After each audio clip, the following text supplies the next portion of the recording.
es l'alpha et l'oméga. Toi qui es le créateur du ciel et de la terre. Toi qui es le Dieu puissant. Toi devant qui tout genou fléchit. Toi qui es l'agneau immolé. Toi qui as payé le prix pour moi pour que je sois justifié. Pour que je sois guéri. Pour que je sois dans une autre vie.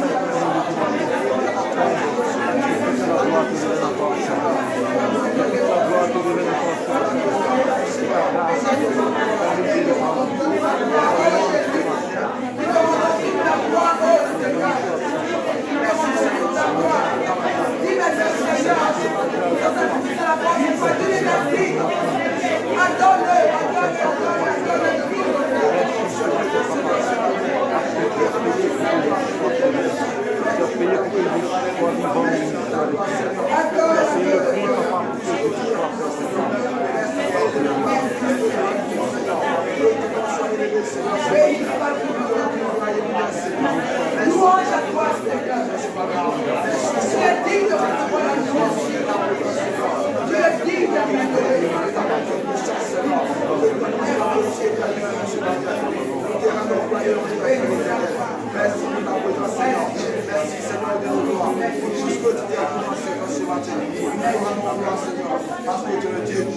Va t'asseoir dans ta glorieuse présence et contempler encore son amour pour toi. L'amour de Dieu, vraiment, on ne peut le décrire. Son amour est tellement grand. Son amour est tellement grand. Contemple l'amour de Dieu pour toi. Qu'avons-nous donné pour mériter cet amour? Qu'avons-nous fait de spécial pour mériter l'amour de Dieu? Il nous a sauvés par pure grâce. Voilà pourquoi si tu as encore le désir ce matin de l'honorer, je vais demander seulement 2 personnes de le faire brièvement. 2 personnes qui brûlent encore. Et encore le désir d'adorer notre Dieu. Je lui dis merci pour son merveilleux sacrifice. Vous allez le faire brièvement. 2 personnes. Merci. Seigneur Dieu Tout-Puissant, Seigneur, ce matin encore, Père. Je veux aussi, Seigneur, ce matin, Père des cieux, apporter, Seigneur, ma voix, Père des cieux. Seigneur, ce Père des cieux des saints ce matin. Et glorifier, Seigneur, tes bienfaits, Seigneur, pour notre vie. Seigneur, ce matin encore, reconnaître que, Seigneur, c'est toi qui es le rocher, Père des cieux, de notre vie. C'est toi, Père des cieux, oui, éternel Dieu, qui combat, Seigneur, pour nous, Seigneur. Nous qui sommes, Père des cieux, les pauvres, Père des cieux. Seigneur, nous qui n'avons rien, Père des cieux. Oui, Père des cieux, a fait face, Père des cieux, à la mort. Nous qui n'avons rien, Père des cieux, pour faire face, Seigneur, oui, Père des cieux, aux œuvres de la mort, Père des cieux. C'est toi, éternel Dieu, qui te souviens, Père des cieux, de l'orphelin, Père des cieux, de la veuve, Père. En ce matin, Père des cieux, nous te bénissons pour cet amour, Père des cieux, commencera, Père.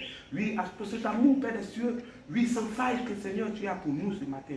Merci ce matin, éternel Dieu, pour tous tes bienfaits, Seigneur, pour notre vie, que, Seigneur, tu protèges contre les œuvres du diable, Père des cieux. Nous savons que, Père des cieux, ces moments sont difficiles. Tu sommes nous, Père des cieux, pour pouvoir vivre encore, Père. Quand nous regardons, Père des cieux, ceux qui sont riches, Seigneur, chaque jour tu meurs, Père. Et nous, les pauvres, nous vivons, Père des cieux, par ta grâce. Nous disons que, Père des cieux, ce matin, c'est seul toi, seul Père des cieux, qui mérites l'éternel Dieu l'élévation et l'adoration ce matin. Merci, Seigneur, pour ta seule gloire, dans le Seigneur de Jésus-Christ. Amen. Et maintenant, nous tenons debout. Nous allons chanter ce qu'on dit. Il est dit de recevoir dans le monde de ceux qui l'ont acheté. Nous allons recommander le Frère du Seigneur. Tu es digne de recevoir la louange des rachetés, que tu as sauvé par le sang de l'agneau. Seigneur, tu es digne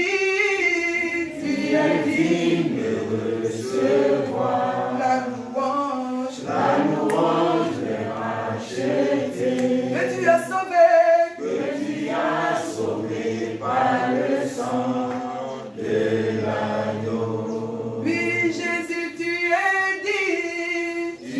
digne de recevoir la louange des rachetés, que tu as sauvé par le sang de l'agneau.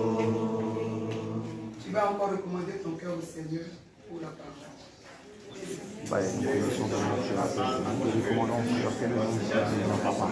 Dispose nos cœurs ce matin, dispose nos mentalités, dispose nos esprits, dispose nos corps, Père, ce matin, papa. Afin que ta parole, la même qui sera prêchée tout à l'heure, Père, que cette parole, en fait, nous pénètre, qu'elle devienne en nous, que cette parole fasse du bien, papa. Que Seigneur, Père, que nos cœurs soient attachés à toi, que ce matin, toute la gloire revienne. Et toute la bénédiction pour toi, Seigneur. Et que bénis-toi ce moment, Seigneur. Que chasse tout esprit qui ne confesse pas ton nom, papa. Et que ton esprit ici vienne disposer l'atmosphère ce matin, afin que nous puissions, Père, saisir ta parole. Nous puissions écouter ta parole. Nous puissions la mettre en pratique. Merci ce matin. Nous bénissons ton nom, toi qui es le Dieu vivant. Tu as été immolé à la croix pour nous. Et tu es revenu d'entre les morts. Tu es vivant. Et tu vis à jamais. Nous te célébrons ce matin pour cette opportunité que tu nous donnes d'être à tes pieds, au pied de ta parole. Seigneur, pour communier avec toi, pour comprendre les profondeurs, Seigneur, de ton cœur, et la sécurité que tu représentes pour nous. Ta grâce qui surabonde pour nous sauver, pour nous délivrer. C'est sur toi que nous comptons. L'humanité tout entière, Seigneur, se tournera vers toi, parce que tu es notre remède, notre solution et notre délivrance. Ce matin, nous nous remettons en tes mains. Merci de nous instruire, car nous avons besoin de toi et de ta présence. Bénis ta parole dans le cœur de tes enfants. Merci de glorifier ton nom par des cadeaux sans valeur. Glorifie ton nom, toi qui es élevé. Nous te le demandons, Père, au nom de Jésus. Amen. Amen. Dieu vous bénisse. S'asseoir au nom de Jésus. Aujourd'hui, c'est un jour spécial. Et aussi, dans un contexte aussi spécial, à cause des événements que l'humanité tout entière traverse. Et nous rendons grâce à Dieu. Le Seigneur est vivant. Et par sa grâce ce matin, nous sommes là pour nous exhorter. Nous sommes là pour écouter la parole de Dieu qui va nous orienter, qui va nous conduire dans ces temps difficiles. Alléluia. Le sujet sur lequel nous allons parler ce matin se présente comme suit. Jésus-Christ, le véritable refuge face aux calamités. Et Jésus est en effet le vrai refuge, le vrai abri où on peut se protéger lorsqu'il y a des difficultés dans notre vie, dans le monde ou autour de nous. Là où on est sûr, si on est rentré là pour se protéger, on va ressortir vivant. Et c'est de cette protection, de cet abri, de ce refuge-là, que Dieu ce matin voudrait nous parler. Et cela est important vu la situation dans laquelle nous sommes.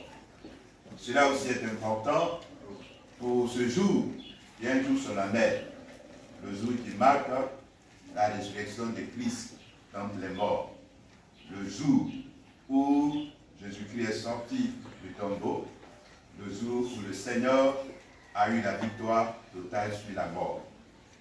C'est pour cela qu'il est important ce matin pour nous de nous disposer et de comprendre la pensée de Dieu pour nous. Que Jésus-Christ est le véritable refuge face aux calamités de la vie. On va donc lire deux passages. Le passage d'abord dans Ésaïe 32, le verset 2. On peut lire cela dans les versions d'Abi ou bien Tor, ou bien King James version. Et c'est là qu'on peut avoir la vraie version de ce passage-là. Les autres versions sont un peu écartées de ce qui était véritablement la pensée de ce verset. Donc, Ésaïe 32, verset 2, qu'on va lire dans la version d'Arpi. Voici ce qui est écrit. Et il aura un homme qui sera comme une protection contre le vent et un abri contre l'orage, comme des ruisseaux d'eau dans un lieu sec, comme l'ombre d'un grand rocher dans un pays aride. Ainsi, en réalité, la vraie traduction de ce passage, selon le texte hébreu. Nous allons lire également un deuxième texte dans le Nouveau Testament, dans 1 Corinthiens, le chapitre 10, 1 Corinthiens 10, on va lire les 4 premiers versets. Frères, je ne veux pas que vous ignoriez que nos pères ont été tous sous la nuée, qu'ils ont tous passé au travers de la mer, qu'ils ont tous été baptisés en Moïse dans la nuée et dans la mer, qu'ils ont tous mangé le même aliment spirituel et qu'ils ont tous bu le même breuvage spirituel, car ils vivaient à un rocher spirituel qui les suivait. Et ce rocher était Christ. Amen.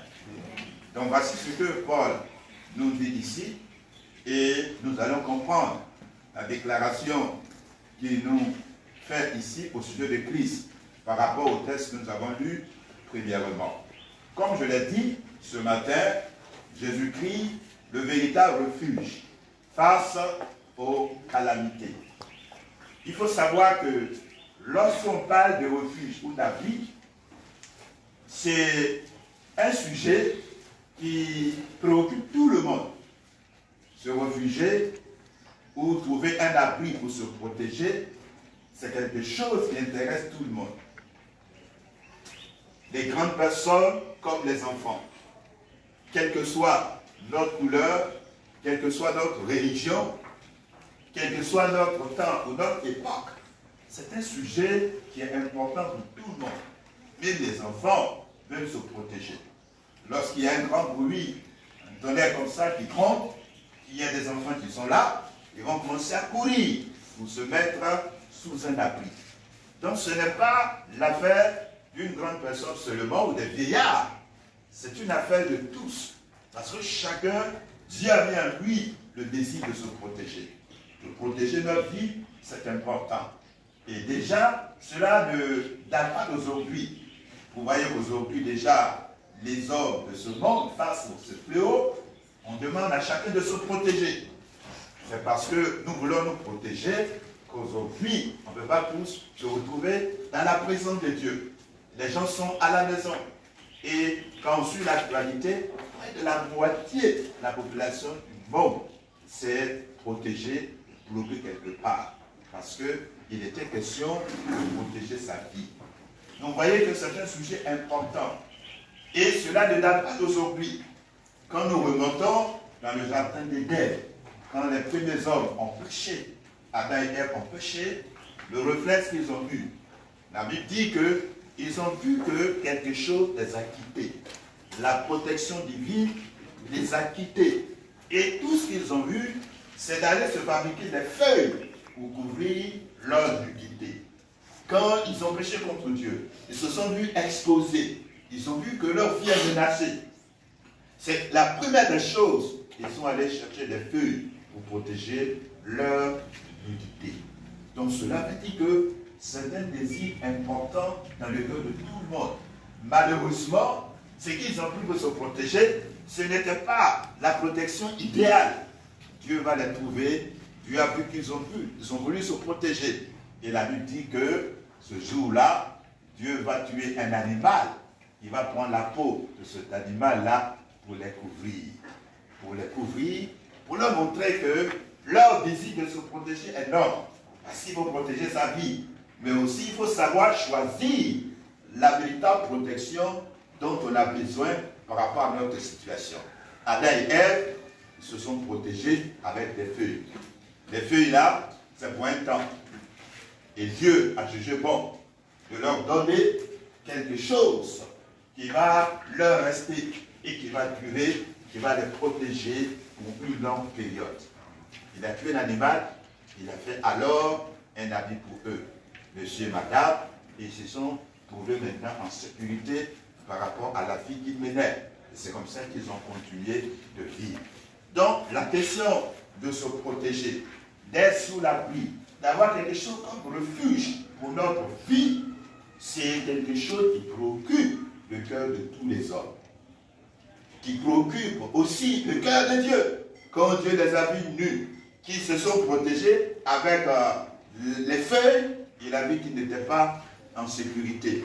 C'est pour cela que Dieu l'a fait d'autres habits avec les peaux d'animaux et il va les couvrir pour leur montrer qu'ils ont besoin réellement d'une véritable protection. Bien-aimés, là où nous nous protégeons, cela va déterminer notre avenir. Si nous allons vivre ou bien nous allons survivre, ça dépend de notre refuge. S'il y a des problèmes, qu'on allait se réfugier quelque part, si on n'a pas choisi le bon refuge, là où on va se mettre, va conditionner notre avenir. Si nous sommes dans le vrai refuge, là où nous avons une sécurité pleine, si nous sommes là où nous devons être pour nous protéger, c'est sûr que s'il y a des calamités, s'il y a un vent, alors ce vent passera parce qu'on est à l'abri. Et là où les calamités ne peuvent pas rentrer et nous faire sortir, c'est cette protection-là que nous avons besoin. Nous avons besoin dans les temps difficiles. C'est cette protection que nous avons besoin quand nous avons des problèmes. Jésus va donner l'image de deux personnes qui ont voulu également se protéger dans Matthieu chapitre 7. Et à partir du verset 24, c'est une parabole qui expliquait l'importance de mettre en parole et en pratique la parole de Dieu. Et l'élément qui nous intéresse, c'est l'image qu'il a pris, ces deux personnes qui sont en train de bâtir une maison. Chaque personne construisait une maison et le but de cette maison-là, c'est de se protéger. Ils savaient que dans l'avenir, il y aura une tempête, il y aura un vent violent qui va s'abattre sur leur pays, sur leur cas de vie, qui aura des situations difficiles. Donc ils se protègent contre la pluie, ils se protègent contre les vents. Et la Bible dit qu'il y a un pour construire son abri, l'abri qui va le garder, lui et sa famille. Il a creusé en profondeur et il allait trouver un rocher. Et c'est sur ce rocher-là, il a posé la fondation de sa maison. Il a pris le temps pour trouver ce rocher et il a posé la fondation là-dessus. Il a construit la maison. Et le deuxième également, qui veut se protéger contre la pluie et les vents, la Bible dit qu'il a creusé. Il n'est pas à la profondeur. Et c'est sur le sable, il a posé alors la fondation de sa maison. Tout le monde se croyait en abri. Tout le monde se croyait protégé contre l'avenir. Et la Bible dit que, après avoir construit les maisons, c'est là maintenant le temps de la tempête, le temps du grand vent, le temps de l'orage, le temps des calamités. Et les calamités ne vont pas crier pour savoir que cette maison est mal construite ou bien celle-ci est bien construite. Non, les calamités vont s'abattre sur les deux maisons. Et la Bible dit à la fin que celui qui avait fait la maison sur le roc, lui, il a été sauvé. Il a été sauvé. Il a été sauvé. Et vous savez que quand il pleut, est-ce que les gens sont au dehors? Non, chacun se cache dans sa maison. Quand il y a danger, chacun se cache dans sa maison. Ça veut dire qu'en ce temps précis, où il y avait l'orage, où il y avait le vent violent, tout le monde, chacun avec sa famille, était dans sa maison. Et la Bible dit que malheureusement, l'autre qui n'a pas trouvé le vrai refuge, qui n'a pas construit le vrai refuge, l'abri qui était convenable face aux difficultés à venir, que lui qui n'a pas construit ce véritable refuge pour lui et sa famille, quand le vent a soufflé, la Bible dit que la maison s'est écroulée. Et vous devez savoir que si la maison s'est écroulée, cela veut dire quoi? Tous ceux qui étaient dedans ont été aussi écrasés. La Bible mentionne que la ruine de cette maison a été très grande. Quand on dit que la ruine a été très grande, ça veut dire que ça peut dépasser l'étape de dégâts matériels et toucher les vies humaines. Effectivement, si je vais toucher lui et sa femme, ses enfants à la maison, et que la tempête fait ravage, et que la maison s'écroule, alors eux tous sont écrasés. Alors, ce drame est dû à quoi? La sécurité que chacun a choisie. Comment chacun a bâti sa propre sécurité. Comment chacun a construit son propre refuge. L'abri que chacun s'est trouvé. C'est ça qui a déterminé leur survie. L'autre côté, c'est dramatique. Et l'autre côté, l'autre, il s'est relevé le matin comme si rien ne s'est passé. Parce qu'il a trouvé le véritable refuge pour sa vie. Alléluia. Et c'est pour cela que c'est important pour nous de savoir où est-ce que nous mettons notre vie en cachette. Quel est le refuge dans lequel nous nous cachons, nous et notre famille, quand il y a des temps difficiles. C'est important. C'est tellement capital de sorte que Noé, en son temps, quand Dieu lui a dit de construire le bateau, la Bible dit qu'il a pris 100 ans pour construire le bateau. Cela veut dire que c'était difficile. Un seul être humain, un homme, qui construit seul un bateau. Aujourd'hui, il faut toute une entreprise, toute une usine pour faire ça. Pourquoi s'est-il donné de telles peines? Le fondement de son engagement ou de sa détermination pour construire le bateau, il était conscient qu'il va avoir des problèmes, des calamités, que ce que Dieu a dit là va se réaliser, la pluie viendra. Et en même temps, il a le souci de protéger lui et sa famille, au cas où les autres ne veulent pas rentrer. Il ne veut pas que sa maison périsse dans le déluge. Il ne veut pas que sa famille, ses enfants périssent dans le déluge. Donc s'il faut se donner la peine pour construire ce bateau qui va le protéger, c'est toute sa vie qu'il le fera. Béni soit le Seigneur pour lui, il s'est engagé et il allait jusqu'au bout. Et au moment du déluge, la Bible dit que le monde tout entier a été englouti sous les eaux. Et Noé et sa famille qui se trouvaient dans le bon refuge, dans l'endroit indiqué, l'endroit qui peut aller contre le déluge. Ce bateau-là, cette arche que Dieu a dit de construire, c'est le seul remède qui peut aller contre le déluge. Dieu connaissait la violence de ce déluge-là qui allait venir. Et c'est lui-même qui a donné la dimension. Cela veut dire quoi? Qu'il sait que cette calamité, voici la réponse.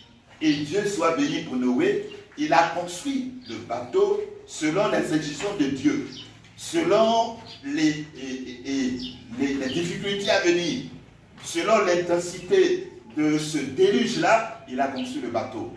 Et lorsque le déluge qui est venu, 40 jours et 40 nuits, il pleuvait sur la terre, la Bible dit que Noé et sa famille qui étaient sous cet abri-là, ils ont été protégés et ils sont sortis vivants. Alléluia. C'est pour cela que choisir où je dois protéger ma vie et ma maison, c'est une question importante. Et le Seigneur savait également que c'est quelque chose d'important, comme l'avons dit au sujet d'Adam et Ève. Et cette prophétie que Ésaïe a donnée dans son temps, il était en train de parler par rapport au futur à l'avenir, qu'il aura un homme, qu'il arrivera un homme, va survenir. Et cet homme-là ne sera pas n'importe quel homme. C'est un homme qui pourra alors calmer les vents. Et lorsqu'on parle de vent ici, ce n'est pas un vent simple. Un homme qui est capable de dompter les vents. Et vous allez voir, dans Marc chapitre 4, vous allez voir, Jésus a dit à ses disciples, traversons, allons de l'autre côté. Et la Bible dit, pendant qu'ils traversaient, il y a eu une tempête. Un vent violent s'est soulevé contre le bateau. Et les disciples voyaient déjà quoi? Leur mort. Ils ont commencé à crier, Seigneur, on périt et puis toi tu dors. Mais ils étaient dans l'ignorance. Ils ne savaient pas que l'homme qui était avec eux là, dans le bateau, lui-même, c'est un abri sûr pour leur propre, même le bateau, et eux-mêmes sont protégés par la présence de cet homme. Mais ils ignoraient cela. Ils sont allés le réveiller. Le réveiller, Seigneur, tu dors, nous sommes dans des problèmes. Et ils ont ignoré que la seule présence de Jésus dans le bateau, c'était déjà suffisant pour leur sécurité. Jésus s'est levé tranquillement et la Bible dit qu'il s'est tourné vers le vent. Et il a menacé le vent.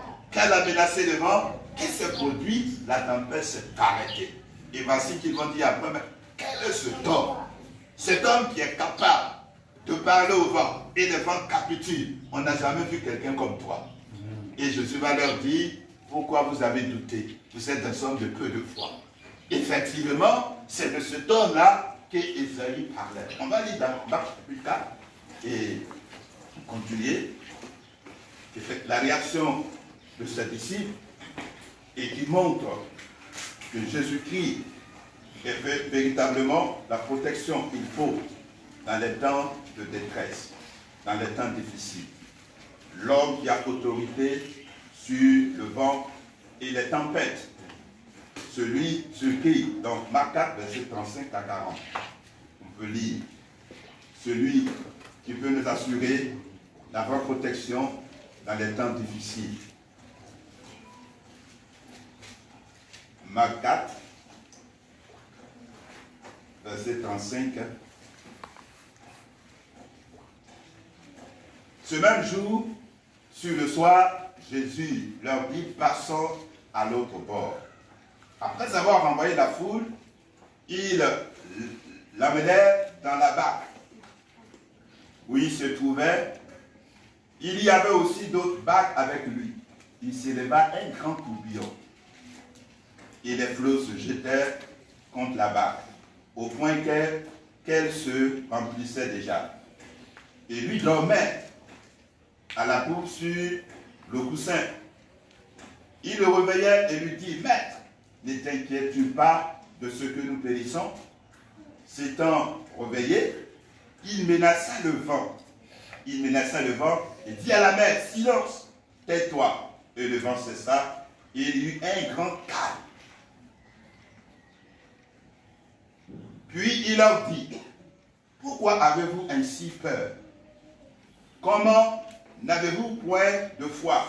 Il fut saisi d'une grande frayeur. Ils se disent les uns aux autres, quel est donc celui-ci à qui obéissent même le vent de la mer?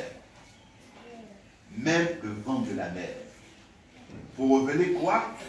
Que Jésus-Christ, avec ses disciples, s'est révélé là comme un homme spécial. Et c'est ce qu'Ésaïe a dit, qu'il y aura un homme qui sera comme une protection contre le vent. Et Jésus va accomplir cette prophétie pour nous indiquer déjà que Ésaïe, qui a spécialement parlé par rapport au Messie, le prophète messianique, lui qui a connu Jésus dans tous les détails, c'est par lui qu'on peut avoir la révélation complète de Jésus et de son travail. Ésaïe. Il parle de lui sous forme d'image.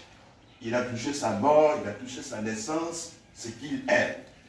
Il a une grande révélation de Christ. Il n'a jamais vu de ses yeux. Mais par l'Esprit de Dieu, il nous fait connaître Jésus. Il a parlé de cet homme en son temps. En lui et Jésus, il aura près de 800 ans, 1000 ans. Et cet homme dont il a annoncé, face à la tempête de la mer, il a calmé ce vent-là. C'était le remède que Dieu avait indiqué. Avant qu'il voyait déjà les temps à venir, il était conscient que ce monde sera confronté à des difficultés. Alléluia. Amen. Et il savait également que les gens auront des difficultés à trouver le vrai refuge. C'est pour cela qu'il a commencé à décrire l'homme de la situation. L'homme qui peut calmer les ouragans. L'homme qui peut calmer les vents. Les vents de coronavirus, les vents de tous les virus. Ce n'est pas coronavirus seulement, mais de tous les virus. Cet homme-là, c'est Jésus.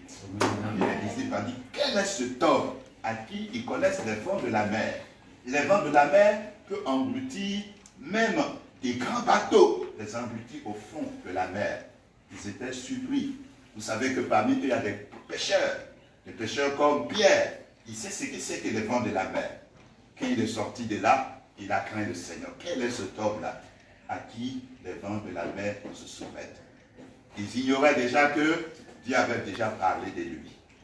Et il s'est manifesté en son temps.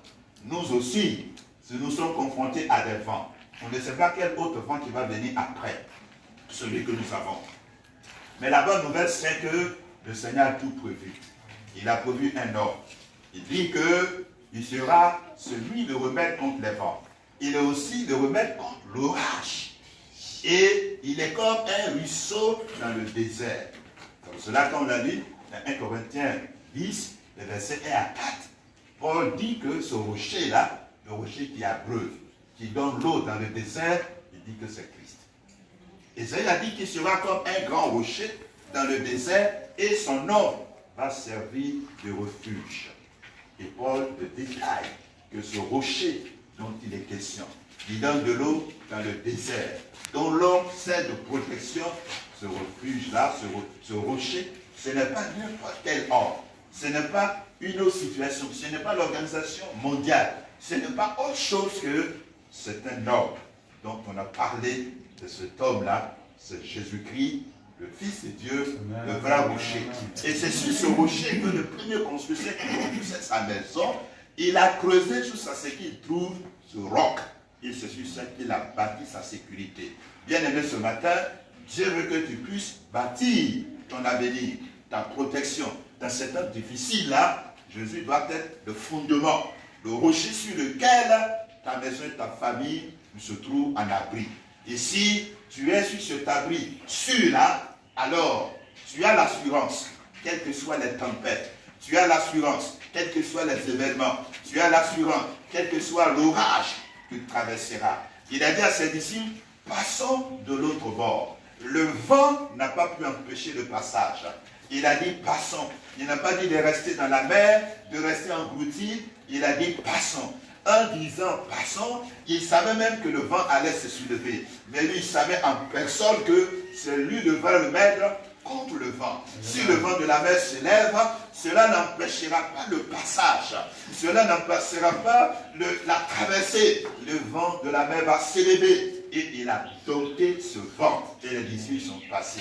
Ça vous dit que nous avons besoin de ce rocher qui peut dompter les vues qui sont déchaînées contre la vie des hommes, contre la vie de ce monde. Si nous savons nous réfugier dans ce rocher, les virus se leveront, même si c'est les démons qui les ont envoyés, même si c'est les hommes qui les ont conçus, si c'est la méchanceté, quelle que soit leur origine, la solution de ces vents démoniaques et sataniques, c'est un seul homme. Cet homme s'appelle Jésus-Christ. Et c'est lui que Dieu a prévu pour nous, pour notre temps. Isaïe a vu notre temps aussi. Il nous a donné le remède. Quelqu'un se lèvera, c'est lui celui qui est le remède contre les vents.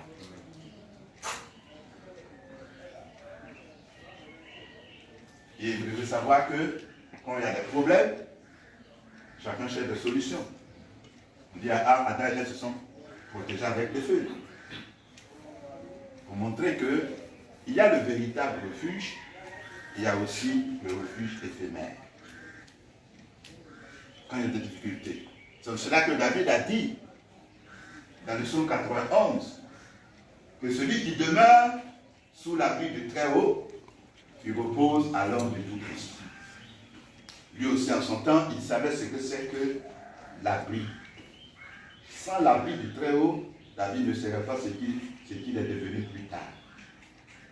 C'est l'abri du Très-Haut qui a permis qu'il accomplisse sa destinée. C'est l'abri du Très-Haut qui a permis qu'on l'a connu après le grand roi, l'homme selon le cœur de Dieu. Il savait ce que c'est que cet abri-là, ce que cet abri a apporté dans sa vie. Et il connaît également que là où l'homme se refuge là, c'est ça qui déterminera son avenir. Il a pu choisir l'abri du Très-Haut. Et c'est cet abri-là qu'Ésaïe, en son temps, a essayé de décrire. Que cet abri qui protège reposera sur un seul homme. Celui qui aura le pouvoir sur le vent, sur les orages, dans le désert, dans les temps difficiles, c'est lui seul.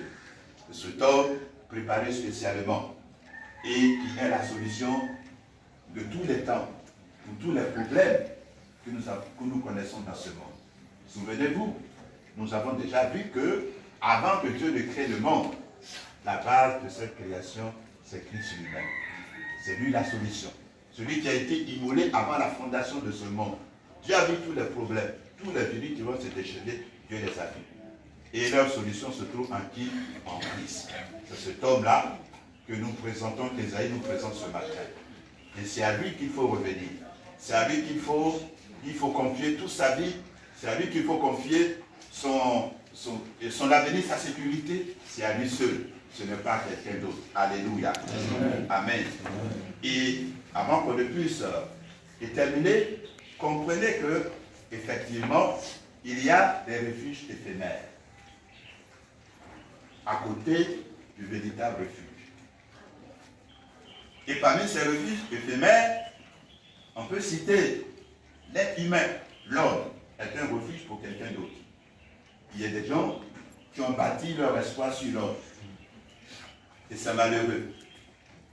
Ésaïe, le chapitre 2, verset 28, vous pouvez lire cela, c'est homme. Et qui est l'homme pour que tu puisses te prendre comme refuge, confier ta vie? L'homme n'est que souffle. Souffle. Aujourd'hui, on a dit quoi? C'est le souffle qui rend malade. Si quelqu'un a respiré sur toi, tu es malade en même temps. Et c'est ce souffle-là que tu prends comme appui. Ça veut dire que déjà, tu es mal parti. Si le souffle de l'homme s'est arrêté, c'est que ton avenir s'est arrêté. Il y a des gens qui ont pris les hommes comme appui. Donc l'homme, dès que l'homme là, il a disparu, sa vie s'est arrêtée. Il y a des gens, leur vie a été bouleversée. Parce que celui qui était leur appui n'est plus. Si le souffle est parti, c'est que ton avenir est mélangé. C'est pour ça que ce n'est pas le vrai refuge. Un être humain ne peut pas te protéger. Il y a des gens qui ont mis leur confiance sur quoi? Les gens qui étaient des pays industrialisés. Les grands présidents de ce monde. Est-ce qu'aujourd'hui, ces grands présidents-là peuvent venir protéger quelqu'un? Ils veulent prendre l'avion pour venir ici? Non. Je ne veux pas parce que l'avion vient, l'avion sera contaminé. Ça veut dire quoi? Il y a des situations où l'homme ne peut pas intervenir. Il y a un seul homme qui peut intervenir, c'est celui que Ésaïe parle. Les hommes peuvent régler des problèmes éphémères, mais des situations chroniques. Au lieu de placer ta confiance sur le Seigneur, c'est sur l'homme que tu comptes, c'est que tu vas rester. Mais si tu sais compter sur le Seigneur, tu t'en sortiras. Qui est l'homme? Pour que tu prennes l'homme comme appui. Le seul homme qui est digne d'être pris comme appui, c'est Christ et Christ lui seul. Donc, vous le lirez dans Ésaïe 2, verset 28, Ésaïe 30, verset également 2, et aussi Psaume 118, versets 8 et 9. Il y a d'autres également qui se protègent. Qui se protègent avec quoi? Les mensonges. Selon Ésaïe 28, verset 15. C'est dans le mensonge qu'ils trouvent leur refuge. Leur vie n'est que mensonge. Ils mentent pour vivre. Pour vivre là, il est obligé de mentir. Mais le mensonge va te couvrir combien de temps? Tu peux mentir aujourd'hui, mais le mensonge va te relâcher. Le mensonge n'ira pas loin avec toi. Mieux vaut marcher dans la vérité. Et si quelqu'un marche dans le mensonge, c'est qu'un jour, il sera dans une grande confusion. C'est aussi un refus pour des gens aujourd'hui. Il y a des gens qui gagnent leur vie dans le mensonge. Mais si c'est le cas, que tu choisis, tu as mal choisi. Le troisième aussi, c'est la richesse. La sécurité alimentaire financière. Aujourd'hui, même les gens les plus riches de la terre, ils sont KO. Il y a des milliardaires qui sont morts. L'argent n'a pas pu les sauver. Si quelqu'un confie sa vie dans l'argent, dans les choses matérielles, ou dans la puissance humaine, c'est qu'il a mal choisi. Les pays même, aujourd'hui, qu'on voit les plus puissants, sont en train de lutter contre la mort. Montrer que celui-là qui est digne de confiance, en qui devons-nous placer notre confiance, c'est Christ seul. Tous les pays sont ébranlés. États-Unis ébranlés, même la France ébranlée, Royaume-Uni ébranlé. tout le monde se cherche. Pour montrer que ce qui faisait la force de ces nations ne peut pas aujourd'hui les sauver.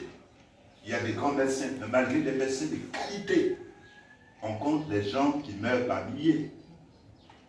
Pour montrer que la force humaine, la compétence humaine est limitée. Ils font leurs efforts. L'argent qu'ils mettent là-dedans, c'est comme s'ils ne font rien.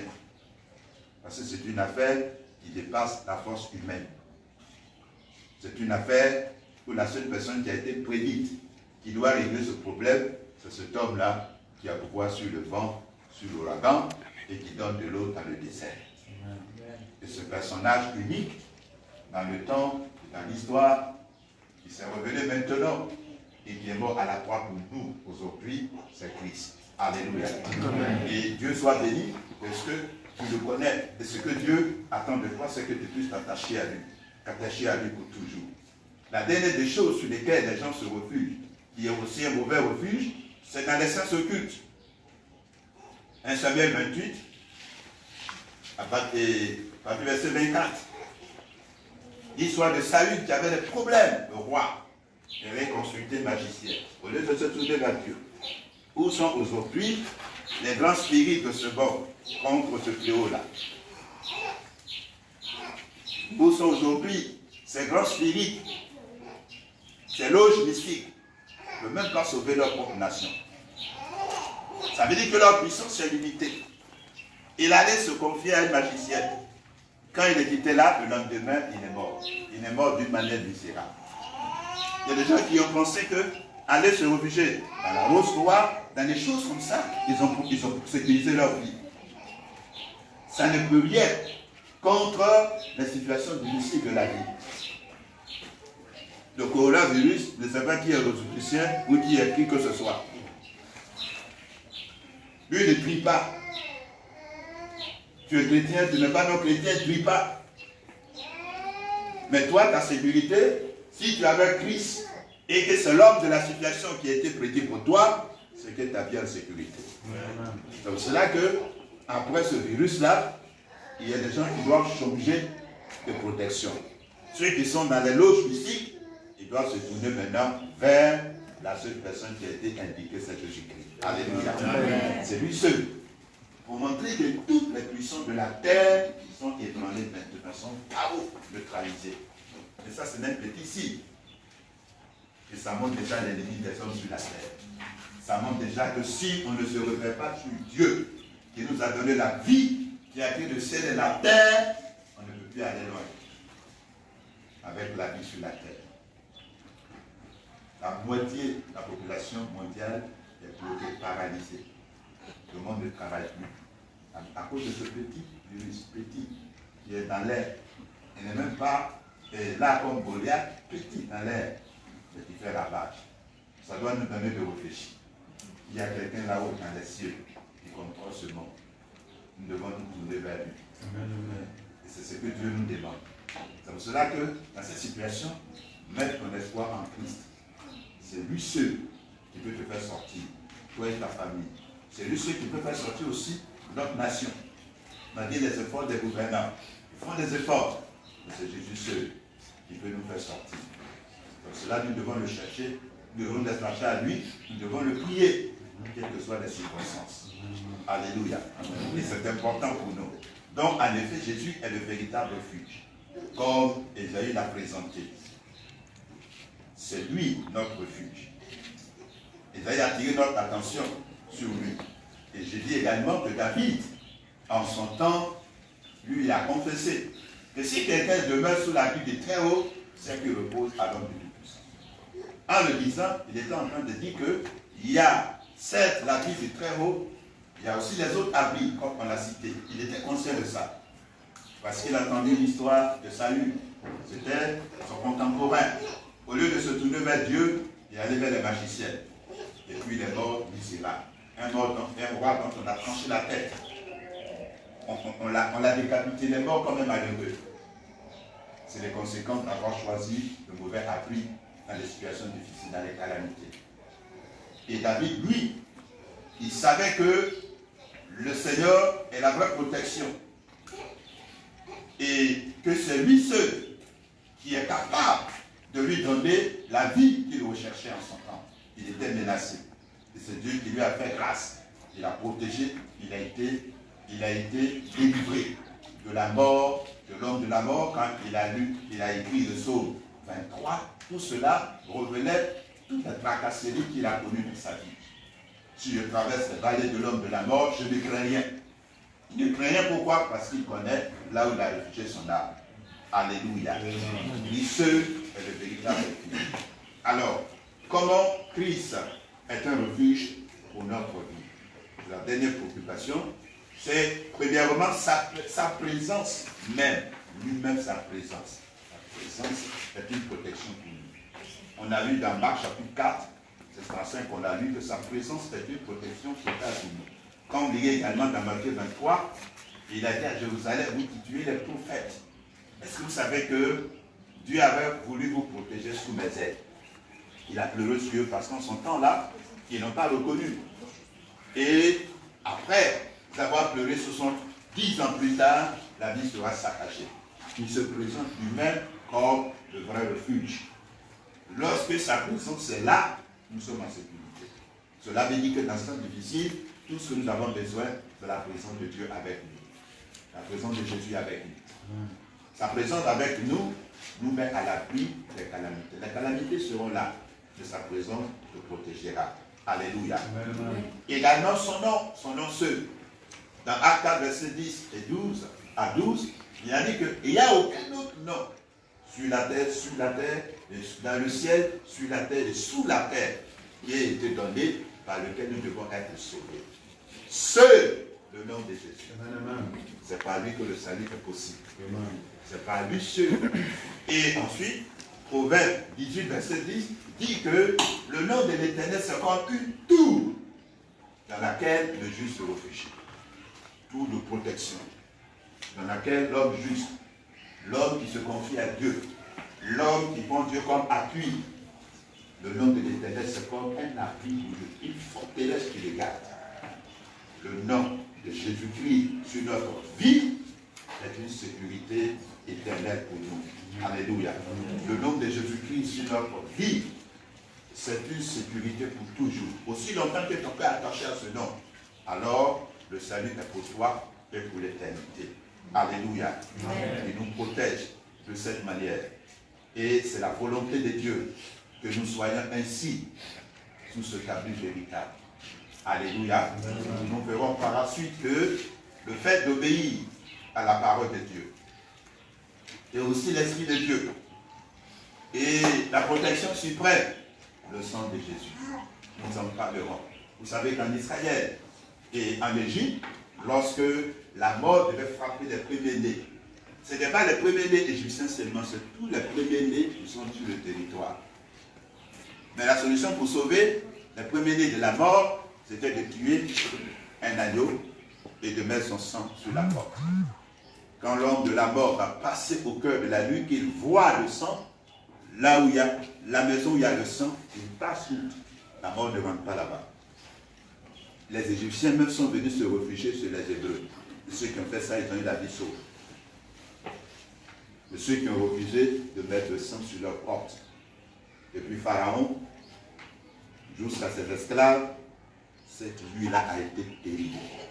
Des cris de détresse. Vous dites que le sang de Jésus, qui est mort à la croix pour nous, appliqué sur notre vie, sur notre maison, c'est une forteresse. C'est une forteresse contre la mort, c'est une forteresse contre l'ennemi, c'est une forteresse contre tous les virus. Tous les virus. Heureusement pour nous, le véritable agneau s'est révélé dans la personne de Christ. Il avait dit que Christ, notre Pâque, a été immolé. Donc son sang est disponible aujourd'hui pour notre sécurité. Dieu soit béni de ce jour-là comme aux morts, sa résurrection dans les morts, pour montrer qu'il a la victoire sur la mort. La mort n'a pas pu le retenir et il est sorti du cœur. C'est pour cela que dans son sang se trouve la vie. Amen. Si le sang de Jésus est appliqué sur toi, appliqué sur ta maison, appliqué sur notre nation, cette nation alors guérira. Alors ce matin, comprends qu'il y a plusieurs refuges dont on a parlé Mais le véritable, on va te rentrer dans les détails prochainement, le véritable refuge, il te faut en pareille situation. Pas seulement en pareille situation, mais pour le temps qui te reste à vivre sur la terre, c'est Christ et Christ lui seul. Toi et ta maison, il faut que vous trouviez un refuge sous ses ailes. Et la sécurité sera totale pour nous tous. Que chacun puisse trouver son refuge en Christ. Que cette église puisse trouver son refuge en Christ. Que notre quartier, notre nation, que le monde qui est chaos aujourd'hui puisse revenir au Créateur. Et nous serons tous protégés. On va donc se tenir debout. Et nous allons prier le Seigneur. Nous allons prier le Seigneur. Nous allons remercier le Seigneur. Selon la prophétie d'Ésaïe, c'est que Dieu ne nous a pas abandonnés. C'est cela qu'il a dit, il arrivera qu'un homme subviendra. Et il sera notre solution. Aujourd'hui, plus que jamais, nous savons la nécessité d'avoir Jésus avec nous. Tu vas élever la voix de ce que le temps que tu vis là n'a pas échappé à la préscience de Dieu. Ça dit que Dieu connaît ça d'avance et il nous a trouvé le remède. Élevons la voix, remercions le Seigneur. Disons le ciel, Dieu remercie le Seigneur. Remercie le Seigneur. Merci à Dieu. Merci au Seigneur. Merci le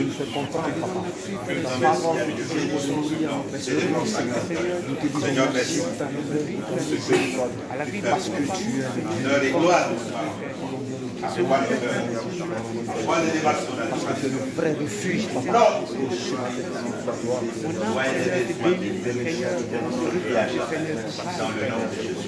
Tu vas maintenant te recommander au Seigneur. Voici l'homme qu'on a présenté, l'homme de tous les temps, de toutes les situations. Tu vas dire que toi et ta maison, ta vie entièrement, tu te remets entre les mains du Seigneur. Tu remets ta famille, tu remets tes enfants, tu remets ton église, tu remets ton quartier, tu remets la nation dans laquelle nous sommes, tous ceux qui sont ici, dans ce pays, entre les mains de Jésus. Que Jésus, l'homme de la situation, intervienne d'une manière surnaturelle. Lui qui a calmé la tempête de la mer, il s'est révélé dans une dimension vis-à-vis de ses disciples. Que le Seigneur se révèle dans une dimension dans cette situation dans laquelle nous sommes, afin que nous puissions aussi traverser ce vent et finir dans la victoire. Et là d'avoir pris le Seigneur. Dis, toi qui as donné ta vie, le sang à la croix pour toi. Que le sang de Jésus marque ta maison, marque ta vie, marque ton sommeil, marque ton éveil, marque ton projet, marque l'église, marque ses quartiers, marque notre nation. Tous ceux qui vivent sur la terre, dans ce pays, que le sang de Jésus est protège. Que le sang de Jésus assainisse l'air, l'atmosphère polluée. Que le sang de Jésus les malades, que soit le refuge auprès de Dieu,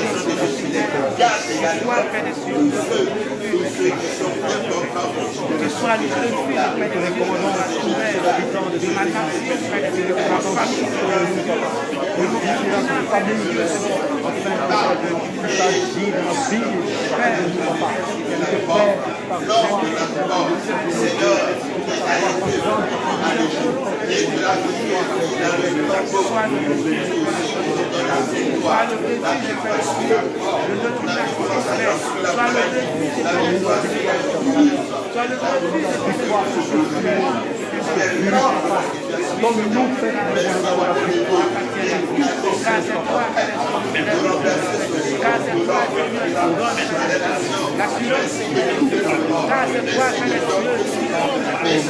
de ta forteresse, Seigneur, les bons les yeux qui parlent, je peux atteindre des choses. Je te confie encore, Seigneur, ma vie. Oui, je te confie, Père de Dieu, la vie de ma famille, Père. Garde, Seigneur, notre vie. Garde la vie, Père de Dieu, de ma nation. Oui, Seigneur, de mon pays, Père de Dieu, dans le creux de ta main. Sois notre refuge, sois notre forteresse, Père.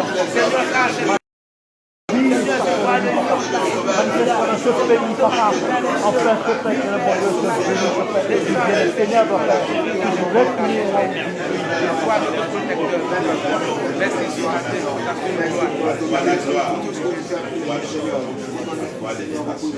Les mains levées vers le Seigneur, que tu vas remercier Jésus. Jésus a donné sa vie à la croix. Il a déjà donné son sang. Son sang est disponible. C'est ce sang qui nous marque, qui nous garde. Et la Bible dit que nous avons la victoire sur l'ennemi à cause du sang de l'agneau. L'ennemi qui est caché derrière ce virus-là, on l'a vaincu à cause du sang de l'agneau. Et il est vaincu pour toujours. Il est vaincu parce que Christ est mort. Et non seulement mort, il est ressuscité. Il a vaincu la mort. Et la mort n'a pas le pouvoir sur lui. La mort aussi n'aura pas le pouvoir sur nous. C'est vrai qu'on peut mourir physiquement, mais nous vivrons. La Bible dit que celui qui croit en Jésus-Christ, alors même s'il meurt, il demeure toujours vivant. Nous vivrons.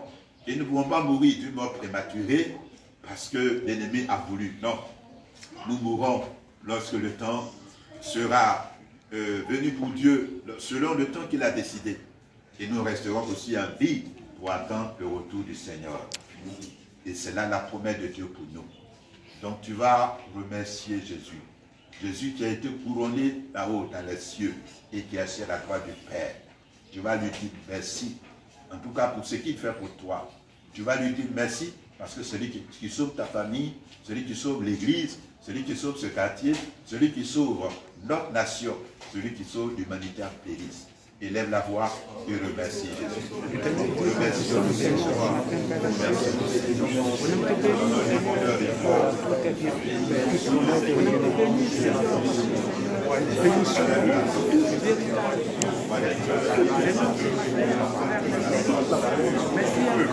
Pour l'élévation, pour la vie,